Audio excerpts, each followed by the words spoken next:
Evelyn, and I'm the Chief Investment Officer of Beacon Wealth Consultants. And this segment is dedicated to keeping our valued clients like you informed about what's going on in the current market environment. So let's have a review of May of 2019. Well, this year's rally in risk assets came to a screeching halt in May, derailed at first by the collapse of U.S.-China trade negotiations.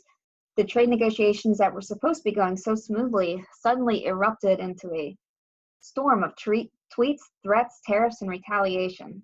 President Trump announced on Twitter that he would raise tariffs from 10% to 25% on $200 billion of Chinese imports, while threatening to levy additional tariffs on remaining untaxed imports. And he warned China when he did this not to retaliate against our tariff hikes, but just 30 minutes later, China retaliated with its own new set of tariffs. And China's state media also took on a more adversarial tone towards the U.S., with China's president calling for a preparation of a modern long march.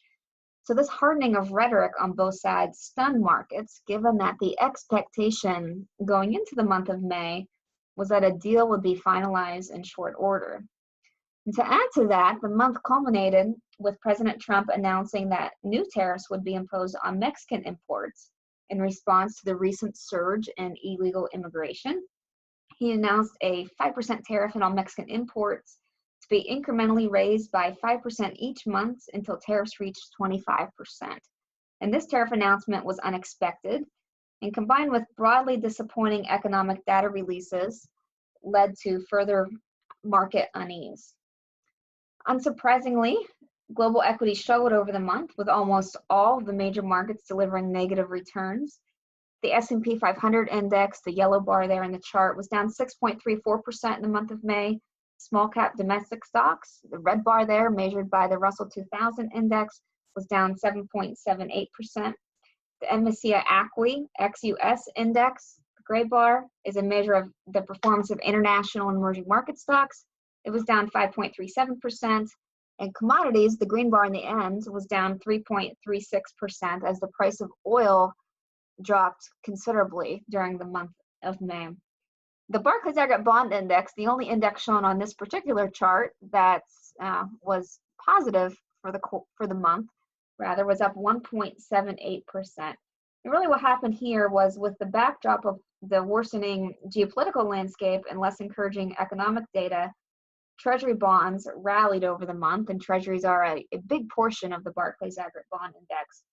Yields on the 10-year Treasury, which is a key benchmark that we track, fell to 20-month lows. So the Barclays Aggregate returned a positive 1.78% because price moves inversely to yield when you're talking about fixed income investments. And I know just last year we were talking about what would happen as the Fed continues to increase interest rates, because that was the expectation given the economic growth we were seeing. But given the trade war and just slowing economic data coming in, we are now talking about the Federal Reserve maybe cutting rates this year. The bond market is now pricing in at least 3 rate cuts by the end of 2020, by the end of next year, to prop up the economy. So there's certainly been a bit of a 180-degree turn on expectations of policy surrounding interest rates.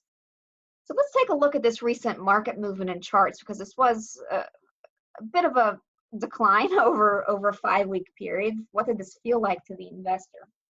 Well, here's a chart of the S&P 500 index, which measures the performance of large cap domestic stocks. And as you can see, the last year and a half has been a very bumpy one for investors. As of the end of May, the S&P 500 index was back to levels first established in January of 2018, which is what you're seeing there by that yellow horizontal line. We've had quite a few declines over the last few quarters, and it's been very much a sideways market for large cap domestic stocks. Small cap domestic stocks, as measured by the Russell 2000, has had an even tougher road to follow over the last 2 years. As I discussed on our last call, small cap stocks never climbed back to their mid-2018 highs during the first quarter equity market rally, and they remain well below levels established in the summer of 2018. By looking at the yellow horizontal line on this chart, you can see that we are now back down to levels of September of 2017. And on the international equity market front, we are now back to levels from the spring of 2017, 2 years ago. So we've now retraced 2 years of gains, and we're back to where we were in late April of 2017. Now, I wanted to show you these charts because it shows you how sideways the equity markets have been over the last 18 months to 2 years. And whenever you have sideways markets like this, it can seem as if your investment portfolio is struggling to gain ground. Now, you're likely seeing some gain in your accounts through the effects of rebalancing and as well as dividend payments, which these charts exclude the effect of dividends. But overall, the return that you've been experiencing, if you look at the performance of your account over a trailing 1 year or even 2 year period, it may not match what your expectation was that you would earn for return for it within your portfolio. And in the investing world, one thing I wanted to address, because we've been receiving some questions about this from some clients, is, what does this mean that the markets have been moving sideways for so long? Would I be better off doing something else? Well, in the investing world, what happens over 1 month, 1 quarter, 1 year, or even 3 year time horizon is really too short of a time horizon to judge performance. So while investment professionals like myself often quote that a balanced portfolio tends to return about 5% to 7% per year from a historical perspective, it's important to remember that the experience for the investor is not a straight line. Oftentimes we come to investing and you think, oh, well, I'm in a balanced portfolio, I should earn a 5 to 7% return per year, and your expectation is that you have this road ahead of you and it's just going to be a steady, straight climb for you. But in reality, stock market returns are very lumpy, kind of like this road shown here. And you may get a few years with low returns or even negative returns, and then double-digit returns come in spurts. And it's these double-digit returns that make up for the low return years, because again, that number is average when we give you that expectation. So for investors, there's going to be time periods where, when looking back at the performance of your account over a 1 year or 2 year time period, it may feel as if you're not really getting anywhere. However, muted returns happen every so often in the market. And so this is something that you really should come to expect. This happened most recently in 2015 and 2011. We had similar time periods like this. And what I want to show you is this great chart that JP Morgan puts together on time, diversification, and the volatility of returns. What this chart is showing is the range of annual total returns for an all-stock portfolio, which is the green bar, an all-bond portfolio, which is blue, and then a balanced portfolio, which to them, they just put it's 50% in stocks, 50% in bonds. That's the gray bar there. And what you can see, if you look at the cluster of bars on the left-hand side of the chart where it says 1 year period, what you can see is that in any annual period historically, and this is from 1950 through 2018, so 68 years of data, in any annual period historically, a balanced portfolio at most returned a positive 33% or lost 15%. That's quite lumpy when you're looking at that type of return profile. When you look over 5 year rolling periods, the second cluster of bars in, a balanced portfolio returned a positive 21% or a positive 1%. And looking out even further, if you go out 10 years or even 20 years on the right-hand side of the chart there, the range of return for a balanced portfolio is a positive 14% or a positive 5%. So again, whenever you hear statistics such as a balanced portfolio on average earns about 5 to 7% historically, we're talking about returns over many, many, many years, not over a 1 year or even 2 year time horizon.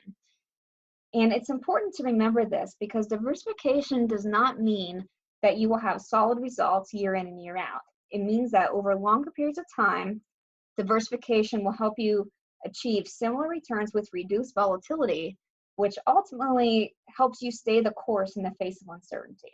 So for those who've been invested in the market for a long time, you've likely made a lot of progress in recent years. We had several years in the last few that had double-digit returns, and you've had some years where you had very muted returns. But overall, you've made progress, and that is what is important to your financial plan. And the sure way to undermine that progress is to start focusing on short-term results instead of staying focused on your long-term goals and plans. And so to summarize, I just wanted to remind everyone that the last 2 years we have had, in the equity markets in particular, very much a sideways market. And those happen at times. Historically, you can look back, it happened in the 1990s and 1994, for example, happened in 2011, 2015, where you had very muted returns. But then over longer periods of time, once you kind of average out those returns and annualize them, you're still able to hit that target return that you really need to meet your goals. And so it's just very important to keep in mind that time needs to be on your side when you're looking at your overall portfolio. So looking ahead, where do we see things? Well, both the US and China have potentially a lot to lose if the trade war continues to drag on. And so hopefully we will see a resolution to that soon, even though the rhetoric has been hardening over the last few weeks. We do believe that neither tariff hike would amount to a significant increase in recession probability in and of itself. However, the more lasting impact would be businesses suppressing business investment rather. So if businesses are reluctant to increase capital expenditures and they have a lot of uncertainty surrounding what their business might look like in the next few years because of the uncertainty surrounding trade, they may invest less in their businesses, build up inventories, and that can really depress economic growth.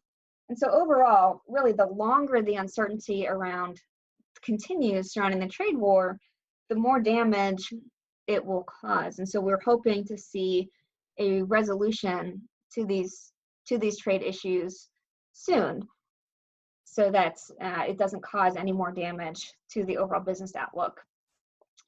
Now, from the LifePoint portfolio's perspective, portfolios were rebalanced at the beginning of May, and when we did so, we reduced the overall risk in light of the geopolitical uncertainty, and we'll certainly continue to watch the developments closely. We thank you for your continued confidence, and please reach out to us with any questions you may have.